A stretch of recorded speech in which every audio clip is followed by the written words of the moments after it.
हमारे जीवन में जो हमारे इच्छा के विरुद्ध होता है वो हमारा प्रारब्ध भोग होता है। हम नहीं चाहते कि हमारा काम खराब हो, लेकिन प्रारब्ध में जो है हमारा वो घटना घट के रहती है। वो घटना घट के नहीं रहती है। कहते हैं कौन कौ सुख दुख कर दाता, निज कर्म सब भोग भराता। इस संसार में सुख दुख किसी को देता नहीं, हमारे अपने कर्मों का भोग है जो इंसान को भोगना पड़ जाता है। इंसान को भोगना पड़ जाता है, इसलिए इंसान जीवन में से अच्छे कर्म करने चाहिए। कहते हैं अगर आपके सारे दुख उस दिन दूर हो जाएंगे जिस दिन यकीन हो जाएगा मेरे जीवन में जो कुछ हो रहा है मेरे भाग्य दाता की मर्जी से हो रहा, उसको स्वीकार कर लिया। और लाख प्रयास करने पर कोई काम आपका नहीं हो पा रहा तो समझो जो हो रहा है वो नियति की मर्जी से हो रहा। माथा पच्ची नहीं आदमी करना चाहिए। इंसान के दुख सुख होता, हमारा अपना कर्म सुख दुख देता हमारा। इसलिए कहते हैं काऊ न काऊ सुख दुख कर दाता, नीच कर्म सब भोग भराता। इस संसार में सब अपने अपने कर्मों का भोग रहे हैं। और जो जीवन घटनाएं घटती है ना, जो घटना वो घटनी फिक्स होती हैं। कहते हैं जीवन मरण हानि लाभ यह सब विधि हाथ। अब विधि मतलब क्या होता है? बोला विधि मतलब क्या होता है? विधाता। कौन विधाता? जो इसने सबको जन्म दिया। नहीं, विधि का मतलब होता हमारा कर्म विधा, हमारा भाग विधाता। जो हमारा कर्म हमारा वही विधि हमारी है। हमने जो बोया वो काटा हमने। परमात्मा सब बच्चे बराबर हैं। परमात्मा अकर्ता बोला जाता है उसको ना, वो थोड़ी कुछ करता अकर्ता हुआ है भाई, अकर्ता है। कर्म हम कर रहे हैं, जो हमने कर्म के जो बोया हमने काटा।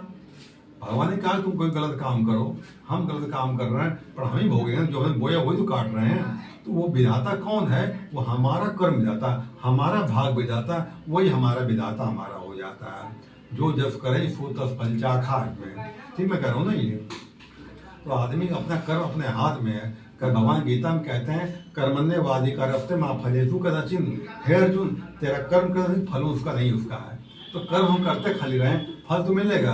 फल कब मिलेगा, कहाँ मिलेगा, कैसे मिलेगा, कितना मिलेगा, छोड़ दो उसको, भगवत छोड़ दो। जो हमारा कर्म हमें हमारे साथ हमारे हो रहा है, जो हमने बोया हमने काटा इसमें। इसलिए जीवन में सारे दुख दूर हो जाएंगे जिस दिन आपको यकीन हो जाएगा हमारे जीवन में जो कुछ हो रहा है हमारे भाग दाता की मर्जी से हो रहा है।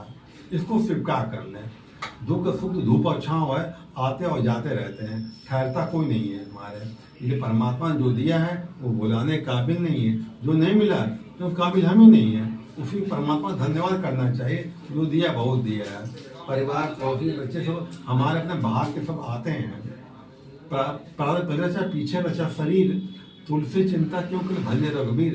किस्मत पहले बनी है, बच्चा बाद पैदा होता है। हमारा अपना प्रारब्ध, हमारा कर्म हमारा है। इसलिए जीवन में सब दुखों को त्याग कर, चिंताओं को त्याग करके एक परमपिता परमात्मा के शरण हो जाना चाहिए। जो काम करो काम समर्पित करो। ये समझो मैं परमात्मा में काम कर रहा हूँ, मैं परमात्मा आधे परमात्मा के काम कर रहा हूँ। हमेशा ईमानदारी काम किया, ईमानदारी से आदमी में बरकत होती है। बेईमानी कर तो लेता है लेकिन पच नहीं पाता उसके जीवन में, क्योंकि हमेशा ईमानदारी से 2 नमक रोटी खा लोगे, सुकून शांति सो लोगे। लेकिन बेईमानी से कभी फलता किसी को नहीं है। देख रहे ना कहाँ बड़े बड़े नेता बड़े बड़े जेल में पड़ रहे हैं। अपना कर्म हमारा है ना, हमारा कर्म सुख दुख हमको दे रहा है हमारा। इसलिए जीवन में हमेशा इंसान को अच्छे कर्म करने चाहिए। कहना चाहेंगे कभी लोग बहुत अच्छे कर्म करते हैं फिर भी जेल चले जाते हैं। उसका प्रारब्ध पिछला प्रारब्ध होता उनका है ना, वो प्रारब्ध इसे प्रारब्ध बोला जाए ना। रामपाल जी सब है लेकिन जेल में है।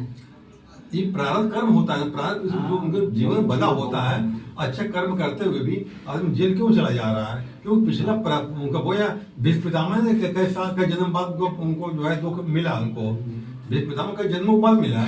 इंसान जन्म में इतने पाप कर लेता है कि कई जन्म चुकाने लग जाते हैं उसको है। बस जिंदगी पूजा पाठ किया, सब बुरा काम किया जिंदगी भर, वो आखिरी मर गए। तो वो कर्म कहाँ जाएगा? वो कर्म फिर भोगना पड़ेगा। कोई अंधा लंगड़ा पैदा हो रहा है, अंधा लंगड़ा पैदा हो रहा है, क्यों पैदा हो रहा है? तो जब प्रारब्ध है, एक ही समय बच्चे पैदा हो रहे हैं। नशे तो घड़ी एक ही है, लेकिन फिर भी उनका जीवन अलग अलग हो गया है। इसलिए सदा इंसान को अच्छे कर्म करने चाहिए। हम कहते भले पूजा पाठ ना करो कोई जरूरत नहीं, कर्म अच्छे करो। और लाख पूजा पाठ कर लो और कर्म अगर बुरे हैं तो सारा पूजा पाठ बेकार चल जाएगा, मिलता कुछ नहीं है।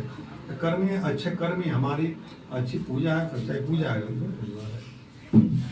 ठीक है।